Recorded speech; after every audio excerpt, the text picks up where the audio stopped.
She told me she's never good at these, so we'll see. I believe in you. I Too believe wordy. you can do it. Okay. All right, I'll try. I'll really try. Chocolate or vanilla? Neither. Wine. Pancakes or waffles? Neither. Wine.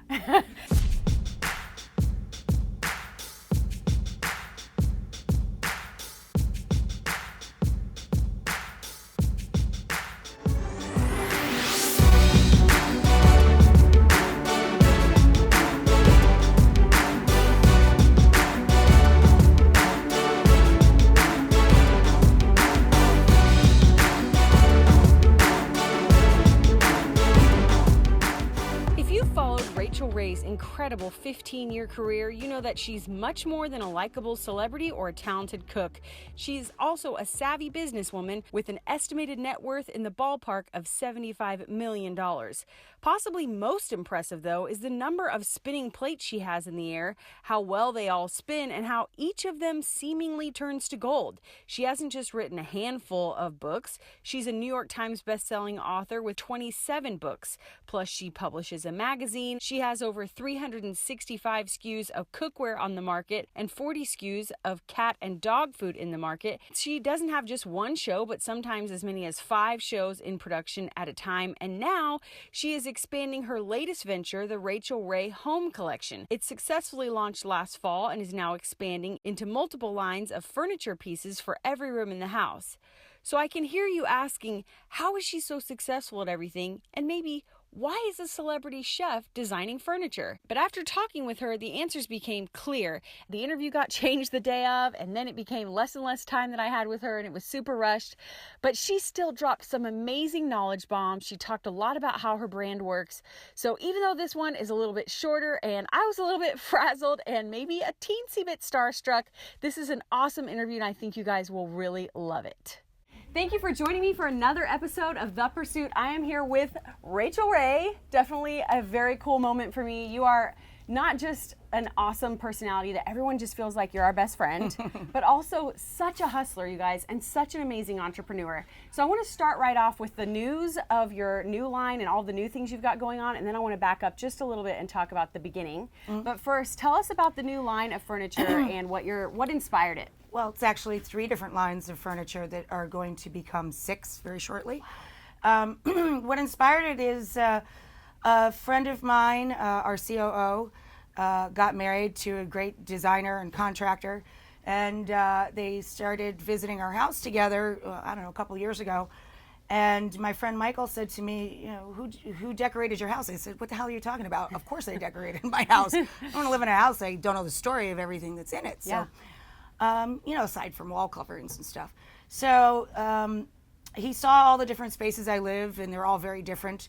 Upstate looks kind of like, beat up country Italian, and New York's more like mid-century modern.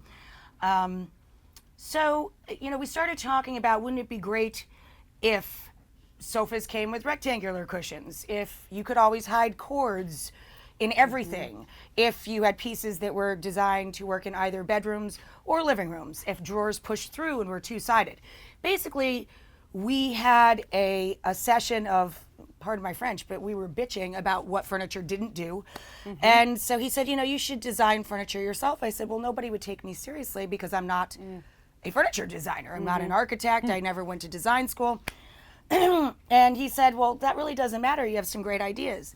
So I doodled up what I meant about a few things. Michael turns them into real, this will function. Yeah. He turns them into schematics that people understand. Okay. And we started this kooky business based on doodles and problem solving. And our furniture, we make everything that could possibly be made here. In the US. Yep. And our price point is pretty much nothing over $2,000. So it's not the cheapest, but it's certainly the best value. It's selling phenomenally. And I think that for me, I'm most proud of it because it does what I try and do with kitchenware design, solves problems. All of these pieces are multifunctional. They're very beautiful. You don't have to be rich to have a rich life. Your home environment should reflect that as well. So for me, it's just making me joyously happy because now I get to keep doing what I love to do as a hobby. I get to add it to my repertoire of what I do, for a living. Yeah. So it's also good because It makes my husband very happy because I love design so much, and I bring home so many things. Now I have an outlet so I don't have to actually live with it all. I can design it and give it away. Yeah. So you just said 3 lines becoming 6 lines. You have so many SKUs. They were giving me your one sheet, and I was just like, how does she do it all? And actually, people wrote in, that was multiple questions they gave me. How could she possibly do it all? Sometimes you have multiple shows going all at once. How do you juggle everything? Love what you do. When it comes to furniture, I doodle it on a blue pad that I have, just a rip out piece of paper. As I said, Michael does the hard part. He turns it into like, this is the way it has to, be constructed for it to work that way. I mean, it's doodles, and it's things that I like in the world that I think could be made slightly better. So I'll rip out pages in magazines or take pictures of pieces that I love that are just too expensive that I would never spend that money for, and figure out a way to make a solution product that's similar but smarter and more affordable for folks. When it comes to food, my husband is a musician. He writes music every day. I write food every day. That's just what I do. I keep everything in notebooks. And I mean, that's how it works. It sounds silly, but that's how it all works. I write it in my notebook first, and then I spend every morning when I'm getting ready for work and somebody's drying my hair or whatever, typing. And then I send all that work in, and it's fun. And then I come here, and there's really nothing to do here but chat and cook. It's what I would do at home. Do you know what I mean? It doesn't really feel like work. I mean, I've worked 80 to 100 hours a week in restaurants and in retail, and this is nothing. This is like a walk in the park. And I hate sleep. I sleep with a notebook next to me. I watch old movies when I wake up and write in my notebook. My husband's the same way. We are very much night owl people. I could sleep when I'm dead. I don't want to waste my time doing that here. And I'm somebody who sleeps a lot better if I'm completely mentally exhausted. Me too.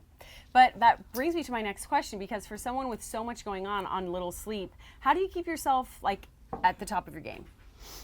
I don't worry about it. I just do the best I can do every day. I'm not trying to be on the top of my game. I'm just trying to be in the game. When I was about 40 or so, I started going to a gym. I think that helps. It kind of wakes me up, because I'm not a morning person.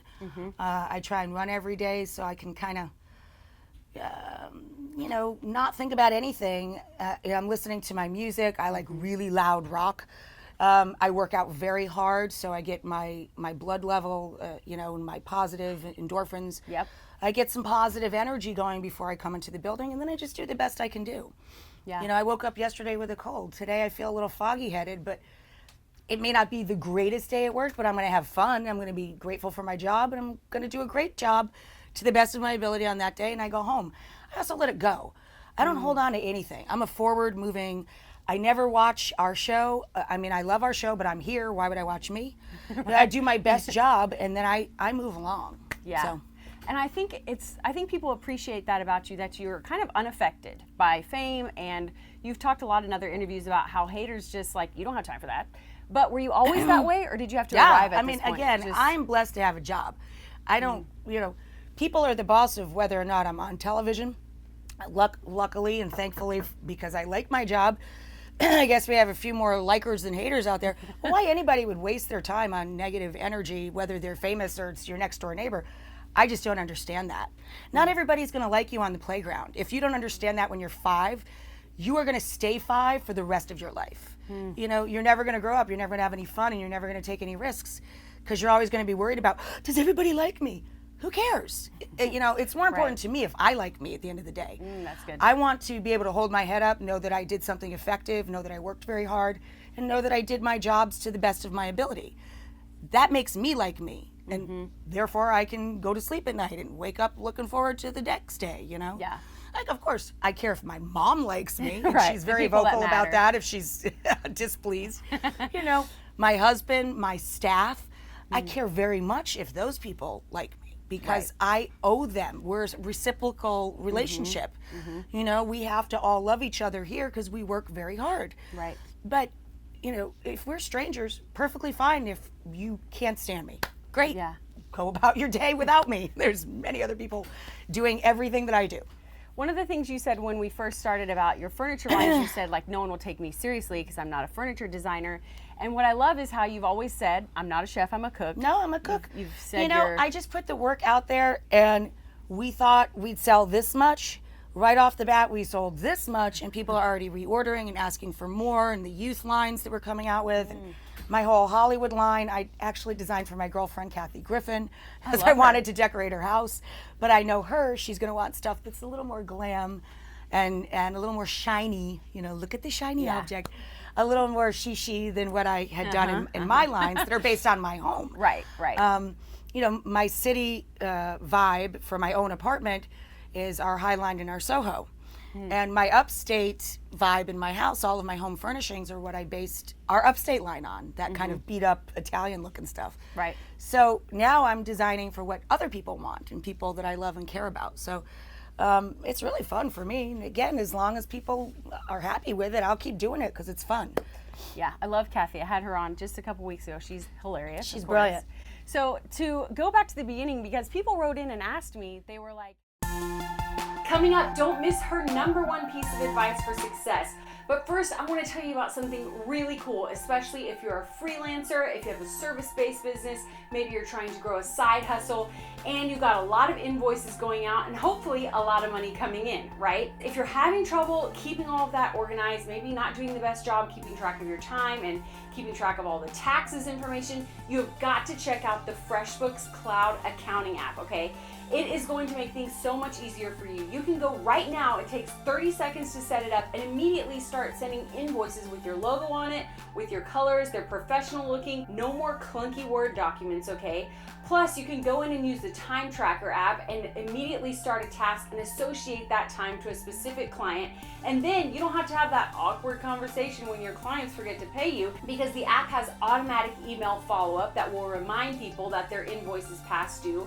You can immediately log in and look at your dashboard and know what money's coming in, what money's going out. You can easily sync your expenses if you use a particular credit card for your business account. You can just import that in and it will automatically categorize your expenses for you.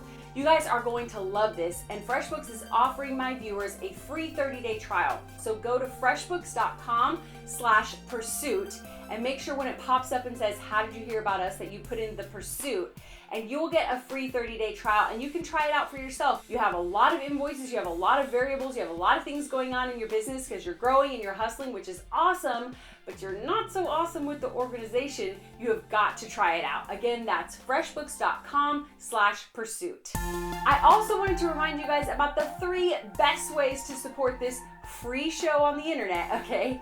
And #1 is you can share this video. Share it with a hustler you know will like it. Share it with your social media followers. That would be awesome. #2, you can subscribe to the YouTube channel. That always helps. And #3, most important, you can sign up for our monthly email list. And when you do, you're going to get a free copy of this month's Pursuit magazine, which comes out every month. It's totally free, and it takes you behind the scenes of every single interview. It answers questions like, how did you get that interview? What were they like in person? All that kind of fun stuff. Plus, we have topical articles for each month, like goal setting and productivity and marketing and branding. So don't miss out. Again, it's totally free. It's only once a month. This is at thepursuit.tv/magazine. Now, let's get back into the show. So to go back to the beginning, because people wrote in and asked me, they were like, how did she get her big break? How do you get on TV? Not realizing... I got mugged twice, and then I moved to the country and I started teaching 30-minute meals to sell groceries.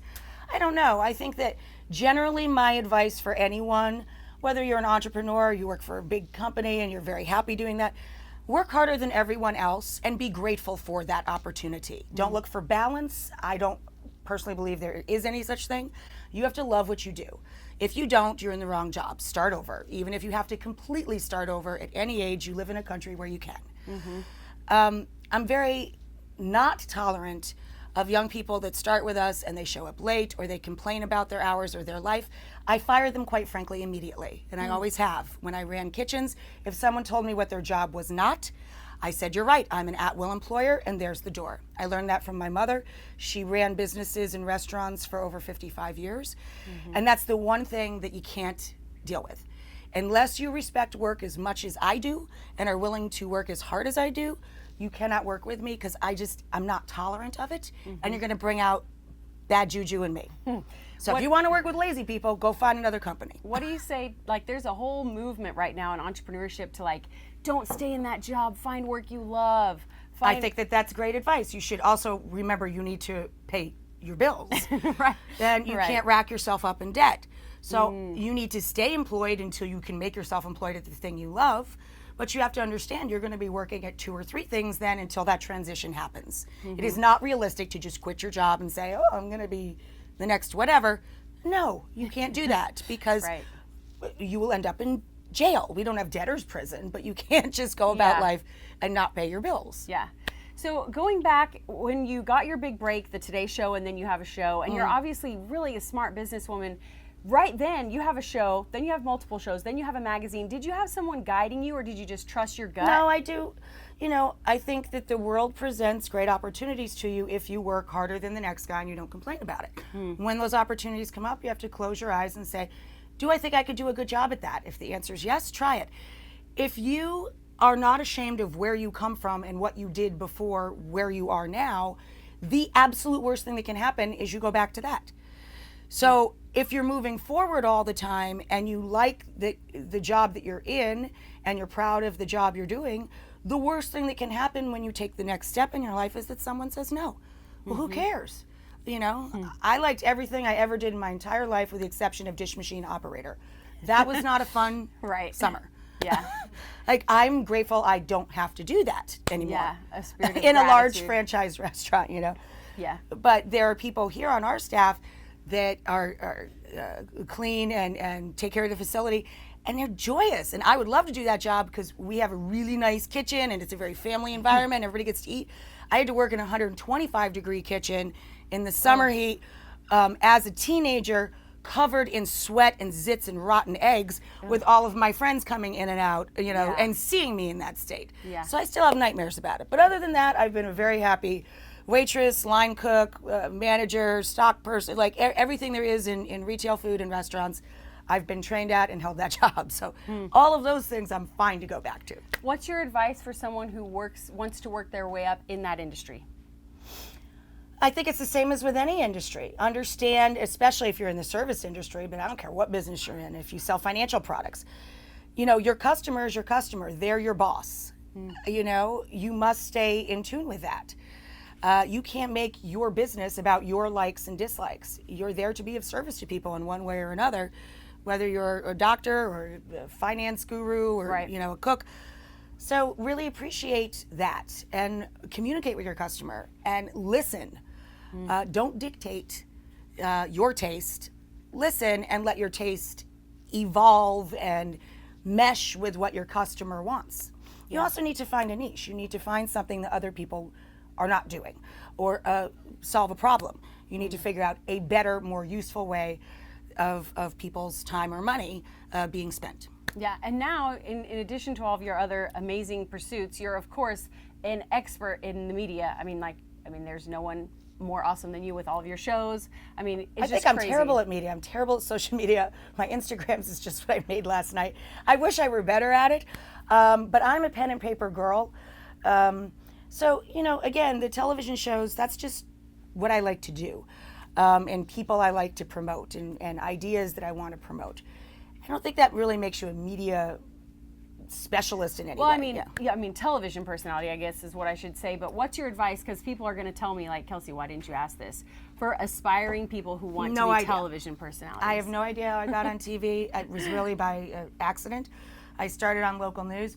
I think that the way to stay on TV is to be really honest, whether you're scripted or reality, to really be as true to either your character, or if you're doing reality television, you know, people smell phony. Yeah. You know, you really need to find your most authentic, most truthful place to speak from, and put yourself to that standard to make sure you are doing that anytime you're in front of a camera. Yep. You know, be as honest as you can. That's really my only advice. Be honest. People really sense when they're watching a performance, whether it's scripted or reality, whether it's the truth or not. Yeah, I love that. Okay, last few questions. I know you have another show. We're right in between her 2 shows. It's only 2 shows today, though. That's like a half day of school for us. Like, that's insane. We're normally a 3-show party around here. Per day? Yeah. That is crazy. Okay, so looking through, I think people love that when you're doing your show, if you make a mistake, you just keep on trucking, you know. I think it's very important for people to see mistakes and for business people to share those mistakes with their customers and with their fellow industry workers. I think that that's the way we all keep ourselves in check, keep ourselves humble, and learn from each other. Is when you let people see the messes and the successes, they are more willing to try what you're doing because they've seen you fail a little bit and, oh, that's not so scary. I think that's essential, actually. So what's a big mistake outside of the kitchen, business career, that you made, and how'd you bounce back? I don't consider anything in life, including getting mugged, to be a mistake or a bad thing or something I would do over. I'm just not that person. If you pull one thread out of the sweater and it's the wrong thread, you're standing there naked. Like, that's the way life is. It's about learning. You know, you got to get up and put your best effort forward, and that's the best you can do with that day. Then you go to sleep and you get to start all over again. Unless you're dead, you're in the game. So that's the only lesson there is ultimately to learn. Awesome. Okay, let's talk a little bit about growing, because obviously now you have such a big staff, personally, each show and the magazine. How did you build all of that? Do you have hiring tips, finding the right people? You have to understand what your motto, what your mentality, what your core belief system is, and make sure you're very clear when people come in. This is what's expected. Not just, here's the rules of our workplace. I'm not talking about HR. I'm talking about a mindset. Here, it's can do. Everything we touch or pitch, from producers to writers to editors, everything that our label and brand and company and all of our media, everything that's about is accessibility. That people feel excited to not save their lives for weekends or summertime, that every day is a little adventure, even if it's making something new for dinner or, you know, taking a left instead of a right. Everything we do has to be accessible. And everything our brand sells has to not be the cheapest, but it has to be the best value of its kind in that fabrication. So, and you also have to be willing to work harder and not complain about it. Right. We have a very welcoming environment here. If we're not taping, people are allowed to work from home. People can bring their kids with them. One woman that used to work here for years brought her cat to work. I bring my pit bull. A lot of people bring their dogs. We have a very gentle work environment because we know some days we're going to be here a very long time. Right. That also means on days when we're not filming, go home early or don't come in at all, work from your, you know, we have an environment that we respect each other, but people know coming in the door, this isn't just sit around, eat snacks all day and cut out at 5. Like, that's not the way it rolls. Right. Okay, I love that. Such good advice. Okay, we will be right back after this with Fast Facts. Here are some keys to success for the rest of us when it comes to growing a giant brand with lots of moving parts. Number 1, she knows her audience. She knows her audience is not going to be in specialty gourmet stores, so you'll find her products in the grocery store. She wants things to be sturdy and well designed, but also affordable. And the same applies to her furniture. She explained that everything in their brand needs to not be the cheapest, but be the best value. Number 2, she takes that audience and she solves their problems. She has a knack for understanding and solving the everyday person's problems in the kitchen, so why not in their homes as well? She was frustrated because pieces were either not really functional or totally overpriced.